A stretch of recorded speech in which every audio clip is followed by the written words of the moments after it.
Guys, আমি সীমা makeover. বেরিয়ে পড়লাম দুই বোনকে সঙ্গে নিয়ে।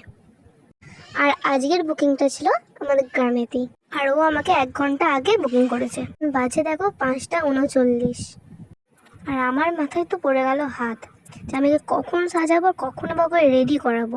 আর ওর বিয়ের লগ্ন ছিল রাত 8টা। আমি গিয়ে তাড়াতাড়ি ওর সাইড আগে পরিয়ে নিয়েছি, তারপর হেয়ারটা ক্রিম্পিং করে নিচ্ছি। এরপর হেয়ারস্টাইলটা শুরু করব। এদিকে আমার খুব টেনশনও হচ্ছে যে 8টার মধ্যে আমি কেউকে রেডি করাতে পারবো। আর চলো গাইস, ওর চুল বাঁধাটা কমপ্লিট করা যাক। আর ও তো আমাকে বলে দিয়েছিল, প্লিজ সীমাদি আমাকে একটা পুরো সিম্পলের মধ্যে লুক দেবে, কোনো হিজিবিজি যেন এই লুকটার মধ্যে না থাকে, পুরো সিম্পলের মধ্যে আমাকে একটা লুক দেবে। আর তোমরা তো বুঝতেই পারছো এই দিনটা প্রত্যেকটা মেয়ের কাছে একটা স্পেশাল। আর আমি চেষ্টা করবো ওকে একটা সিম্পলের মধ্যে লুক দেওয়ার। এইদিকে বৃষ্টি হয়েছে কিন্তু এত ঘামছে। সবার প্রথম ওর স্কিনে আমি একটু বরফ অ্যাপ্লাই করলাম শাড়ি পরাতে, হেয়ারস্টাইল করতে করতে, তাও এত ঘেমে গেছে কি বলবো। আর যেহেতু আমাকে বলেছে সেটা সিম্পলের মধ্যে লুক চাই, তো আমি তো চেষ্টা করব ওকে একটা সুন্দর সিম্পলের মধ্যে একটা লুক দেওয়ার জন্য। তো তোমরা আমার এই ভিডিওটা দেখতে থাকো আর আমি ওর মেকআপটা কমপ্লিট করে নিই। তারপর আমার এই মিষ্টি ক্লায়েন্টের লুকটা তোমাদেরকে দেখাবো। চলো মেকআপটা কমপ্লিট করা যাক। তোমরা ভিডিওটা স্কিপ না করে দেখতে থাকো।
হচ্ছে আমার ক্লায়েন্টের লুক ফাইনাল।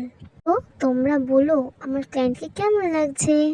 যদি ভালো লেগে থাকে লাইক, কমেন্ট আর শেয়ার, আর ফলো করে পাশে থেকো।